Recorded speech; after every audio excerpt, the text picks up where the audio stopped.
Thank you, Venerable. So I mentioned when we started, I said the first noble truth, talking about dukkha or suffering, is very similar to the first step of the 12 steps 12 step. to recovery. That the rest of the 12 steps doesn't make any sense unless you acknowledge that you are a drunk, an addict, a wife beater, or a shopaholic, or whatever it is that you wanted to correct.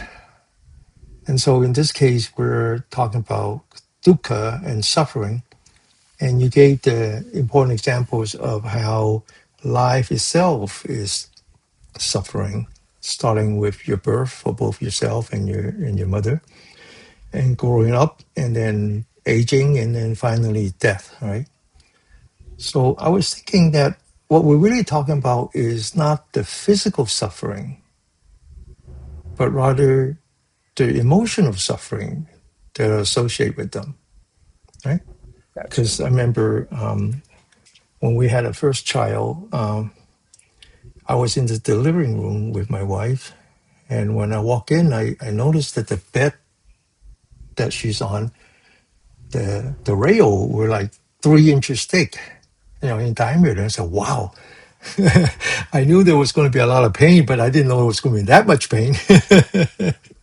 So as my wife goes in a neighbor, she said, "I'm never going to do this again." And she grabbed me by the says, "You promised me that I'm never going to do that again." And it was a lot of pain. I mean, a man can never describe the pain. So Right. sometimes I said it's like somebody yanking a watermelon, you know, out of you, or a square melon watermelon, but actually it's more like an oversized Durin with the thorns. I mean, it's a lot of pain. So she was going through a lot of pain, but of course, once the baby was born, it seems like the pain just went away, and there was just a lot of joy for her, for me, for everyone. And then shortly after, many months later, she suggested, and I of course agreed, that we will have another one. Not, you know, because she said that it would be unfair that our Hmm. daughter would be the only child. I mean, if that's the case, that's fine. But on the other hand, if we could, we should, she should have a sibling, and so we have two child. And so, yes, there is a lot of physical pain involved, and I am not going to talk about how bad it is, because anything I say doesn't measure up to what she feels. But there are Right. joy. There is actually joy in birth. It's really how you deal with it. So just because it's physical pain doesn't necessarily translate into emotional or spiritual pain. So what we're talking about here is not the physical aspect of it, but more like the emotional and spiritual aspect of it. It's how you deal with it, right? Um, Growing up, when I look back, I mean, there was a lot of suffering, pain, disappointment growing up, but yet I only remember the good stuff. Yeah. Aging, we're both aging now, and I kind of enjoy aging. Oh, yeah. It's okay, it's okay. Yeah, the body aches, I can't do things as well as I can, and I I don't speak as fast as quickly as I used to. My accent comes back, so I'm speaking as if I'm just fresh off the boat now, as opposed to, what I managed to improve over the years. That's what happens when you age. Your mother tongue comes back. Um, but I'm enjoying aging. I know it's considered a suffering, but I don't think so. Hmm. So it's just how you react to it. So many people say, "Oh, then how about death? That must be suffering." Not necessary. Not necessary. So, I'm not speaking from experience. I haven't died yet, but my father died 4 years ago. Towards the end of the pandemic, he was suffering all through the pandemic. He ultimately died from dementia, and it was a very difficult process for myself and for my mom, who's the caretaker. But I watched my father die. I watched him, took his last breath. I see the joy in him, the release in him when he died, because he couldn't recognize any of his family members anymore. People keep saying that I'm your number one son. He said, no, you're not. But on the other hand, he recognized as someone who cares about him, and he's very grateful to that. He asked for death because he was living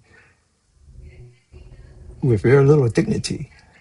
You know, he we had to take care of him. For all his biological need. Feeding him and changing his diapers and so forth. He lived with he could he didn't feel that he was living with dignity, and he didn't want that. He didn't want that. And so towards the end, I was very careful arranging all our family members to come see him, and I gave instructions, as I always do. I said, let's talk about only four things. Let's thank him, be grateful. Let's say that we love him, and let's say that we are sorry for what we do. And and then finally, let's just all say goodbye. Don't say anything else. Just those four things. And I knew that he was ready to go, but yet he was hanging on. And I didn't understand, what else is there to hang on? I know he didn't want to, he was ready, but yet he was hanging on. And then my mom came and he says, oh, by the way, some of his co-workers want to come and say goodbye. Oh, I said, okay, sure. Then I realized that he was waiting to say goodbye to his co-workers because the family was only half of his existence. His professional life was the other half. And he was ready to go as soon as he said goodbye. So his coworker came and they said goodbye, and he didn't say, but you can see from the eyes that he said goodbye. And then he was ready to go. I saw him, taking his last breath, his eye fixed on me, and he died with joy. So you can't tell me that death is always suffering. It's how you deal with it. And I think that's what Buddha's teaching is all about, is how do you deal with it? Correct. How do you deal with your suffering, which is mainly your emotional and spiritual suffering? So to finish, I don't know why, but to finish, one of my favorite movie star is Clint Eastwood.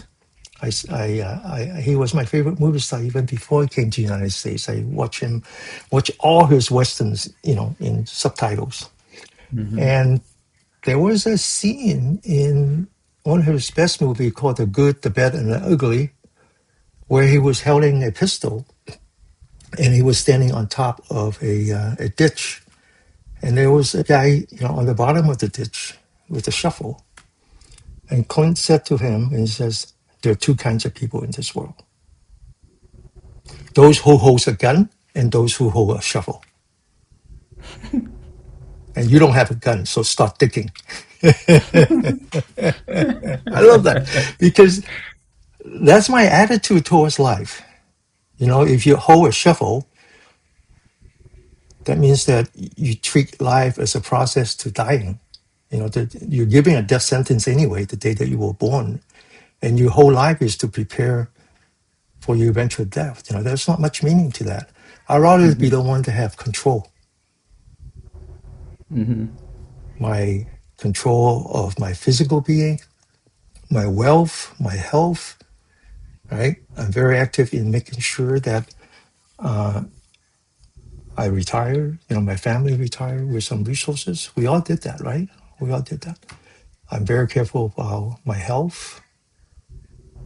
But now I'm more focused on having the ability to choose my spiritual health and my mental health. And so I think today is a very important topic in that if you don't recognize that there are suffering in your life, mainly emotional and spiritual suffering, because independent, just because you're poor doesn't mean you suffer.